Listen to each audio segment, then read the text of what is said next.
तो गाइज ये है क्लास 10 सेलिना कॉन्साइज बुक।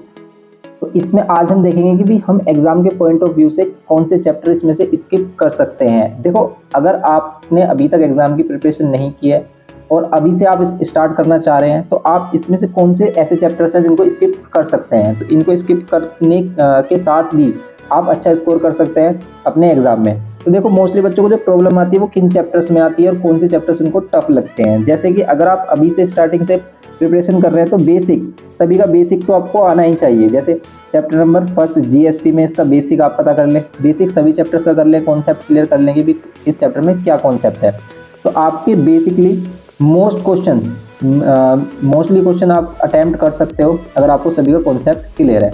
तो इसमें से कुछ चैप्टर्स है, जैसे आप शेयर डिविडेंड को यहाँ पर स्किप रख सकते हैं, लेकिन शेयर एंड डिविडेंड में बहुत ही सिंपल क्वेश्चन आ रहे हैं, इसलिए आप इसके जो बेसिक क्वेश्चन वो जरूर करें। सिंपल ही चैप्टर है।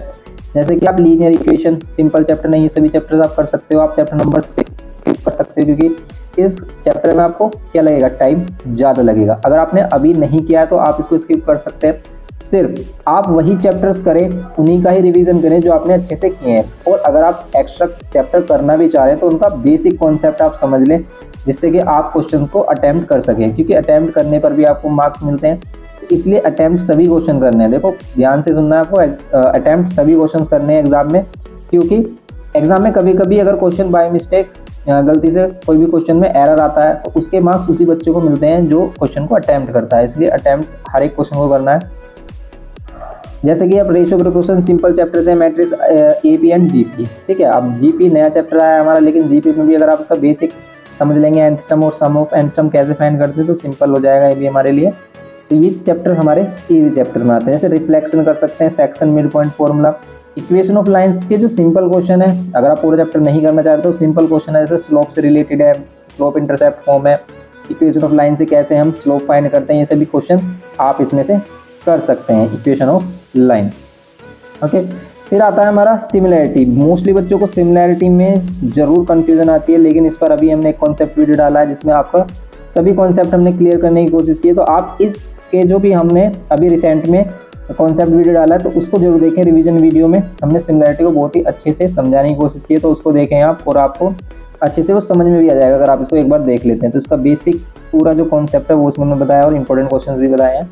तो यहाँ पर चैप्टर नंबर 6, ये लोकाई बोलते हैं, इसे लोसाई भी बोलते हैं। ठीक है, लोकस एंड कंस्ट्रक्शन में इसमें सिर्फ कंस्ट्रक्शन वाले क्वेश्चन आ रहे हैं, प्रूफ वाले क्वेश्चन नहीं आ रहे। तो इसके सिंपल क्वेश्चन आप देख सकते हैं, कोई भी क्वेश्चन आपको टफ नहीं लगेगा, सिंपल ही क्वेश्चन है इसके, तो आप इसको कर सकते हैं।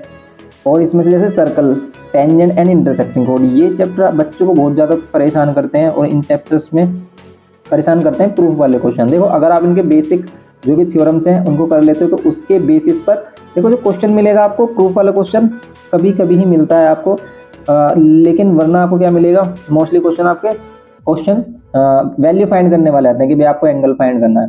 तो एंगल फाइंड करने वाले क्वेश्चन जरूर कर लें, क्योंकि सिंपल क्वेश्चन होते हैं, थ्योरम बेस्ड होते हैं, आप डायरेक्ट उनको कर सकते हैं। फिर कंस्ट्रक्शन सिंपल है ही हमारा। कंस्ट्रक्शन में आपको जो बेसिक कंस्ट्रक्शन करनी है वही करने हैं, इसमें ज़्यादा टफ वाले नहीं करने। मेंसुरेशन की बात करें तो सिलेंडर, कोन, स्फीयर, इनकी बेसिक नॉलेज, इनके बेसिक फॉर्मूला जो भी फॉर्मूलाज होते हैं इन सभी के वो करने हैं, सरफेस एरिया और वॉल्यूम के। तो उसी के बेसिस पर आपको क्वेश्चन आ जाता है।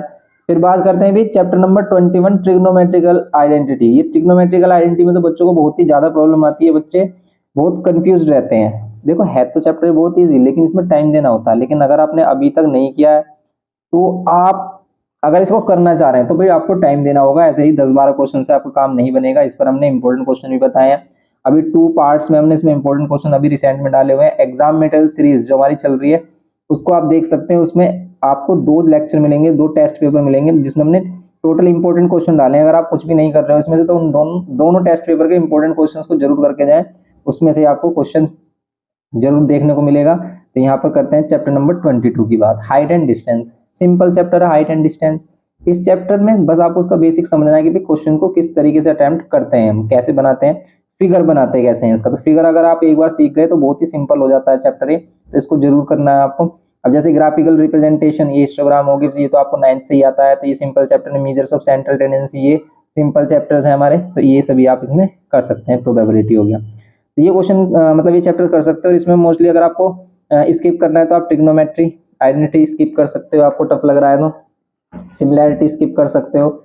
और इसमें आप क्या कर सकते हो, स्किप कर सकते हो, जैसे जीपी स्किप कर सकते हो, सोल्विंग प्रॉब्लम चैप्टर नंबर 6 और third chapter share and dividend, ये चैप्टर आप स्किप कर सकते हो। अगर आप इन चैप्टर को स्किप करके भी चलते हो तो भी आप 80 प्लस तक, 80 या फिर 70-80 के बीच में तो आप स्कोर कर सकते हैं इजिली। ओके, तो ये हो गया हमारा फुल रिव्यू इसका। ओके, तो आप इसमें क्या कर सकते हो, टोटल ये चैप्टर्स इसमें कर सकते हो, और आपके एग्जाम के लिए अभी आपके प्री बोर्ड्स चल रहे हैं, जैसे आप प्री बोर्ड्स में भी ये स्ट्रेटेजी फॉलो कर सकते हो। और एग्जाम की प्रिपरेशन करनी कैसे है, देखो जो चैप्टर्स आपने किए हैं उनको अच्छे से दोबारा से रिवाइज करना है। ऐसा नहीं कि बुक आपने एक बार की और उठाकर अलग रख दी और आप सैंपल पेपर और दुनिया भर की चीजें करने लगे, नहीं। देखो बुक ही सबसे इंपॉर्टेंट है, अगर आप ये बुक ही अच्छे से कर लेते हैं ना तो आपको किसी सैंपल पेपर, किसी पीवाईक्यू की जरूरत नहीं होगी, क्योंकि सभी इसमें पीवाईक्यू सभी चीजें इसी में ही इंक्लूड है। तो आप अगर अपनी बुक पर बिल्कुल अच्छे से प्रैक्टिस करके अच्छे से प्रिपरेशन करते हैं तो बस यही आपके लिए सफिशिएंट है, और आप इसको ट्राई कर सकते हैं अपने प्री बोर्ड में। प्री बोर्ड्स में आप चेक करके देखें कि भी आपने अगर बुक से, सिर्फ ओनली बुक से प्रिपरेशन किए तो आपका स्कोर कैसा जा रहा है।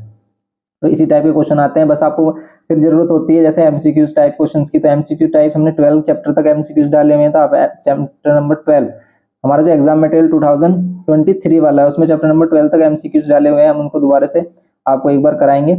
और आने वाले जो चैप्टर्स हैं हमारे, ये आगे के चैप्टर्स है, इन पर भी हम एमसीक्यूज प्रिपेयर कर रहे हैं, बहुत ही जल्द आपको इस पर भी एमसीक्यूज मिलेंगे, तो आप एमसीक्यूज भी उसमें से प्रिपेयर कर सकते हैं। ओके, तो मिलते हैं नेक्स्ट लेक्चर में, आप अपने प्रिपरेशन अच्छे से करते रहें। All the best for exam, thanks for watching.